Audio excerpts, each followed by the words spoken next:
নমস্কার, সবাইকে স্বাগত আমার স্বপ্না খোঁজ এডুকেশন চ্যানেলে। আমি সুজিত কুমার মাইতি, ইতিহাসের শিক্ষক। চলে এসেছি আজকে নবম শ্রেণীর একটি ক্লাস ভিডিও নিয়ে। আজকের বিষয় সেপ্টেম্বর হত্যাকাণ্ড ও ফরাসি বিপ্লবে নারীরা।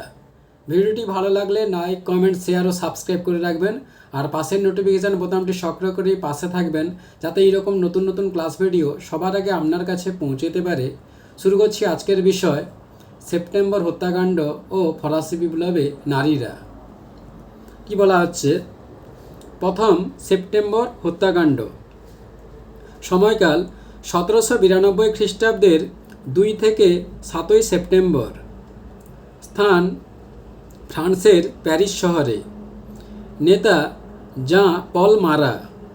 এবার বলা হচ্ছে সেপ্টেম্বর হত্যাকাণ্ডের উদ্দেশ্য বা কারণ।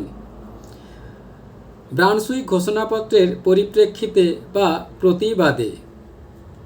এবার বলা হচ্ছে হত্যাকাণ্ড। ব্রান্সউইক ঘোষণার পরিপ্রেক্ষিতে ক্ষুব্ধ জনতা প্যারিসে হিংসার বাতাবরণ গড়ে তোলে।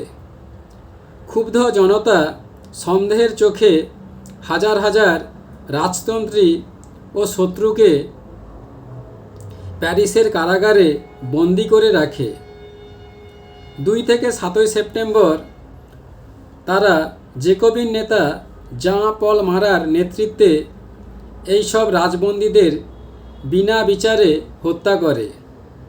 এরপর হত্যাকাণ্ডের পরিণতি বা মূল্যায়ন। এই হত্যাকাণ্ডের পর ফ্রান্সের ক্ষমতা জনতার হাতে বা জিরোন্ডিস্টদের হাতে চলে আসে। পরে তাদের হাতে 1793 খ্রিস্টাব্দের 21 জানুয়ারি গিলোটিনে রাজার মৃত্যু হয়। এর পরের টপিক ফরাসি বিপ্লবে নারীদের ভূমিকা। সময়কাল 1789 খ্রিস্টাব্দের 5 থেকে 6 অক্টোবর। স্থান ফ্রান্সের প্যারিস থেকে ভার্সাই পর্যন্ত। নেতা লাফায়েত। এবং এই বিপ্লবের স্লোগান ছিল রুটি চাই, রুটি চাই। এরপর উদ্দেশ্য বা কারণ।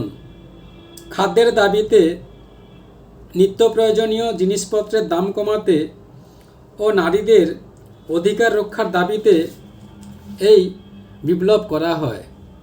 এরপর হচ্ছে আন্দোলন।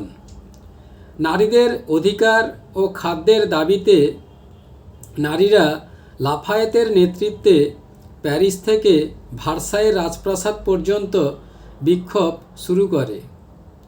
এরপর বিপ্লবের পরিণতি বা ফলাফল। বিক্ষোভের চাপে নারীদের ভোটাধিকার ও অধিকার স্বীকৃত হয়। নারীদের একটি বিপ্লবী প্রজাতান্ত্রিক মহিলা নাগরিক সমিতি গড়ে ওঠে। এরপর গুরুত্ব বা মূল্যায়ন। এই আন্দোলনের মাধ্যমে নারীরা নিজেদের অধিকার সম্পর্কে সচেতন ও সোচ্চার হয়েছিল। বন্ধুরা, এখানে ক্লাস ভিডিওটি শেষ করলাম। পরবর্তীকালে আবার একটি নতুন ক্লাস ভিডিও নিয়ে উপস্থিত হব। ধন্যবাদ, সবাই ভালো থাকবে।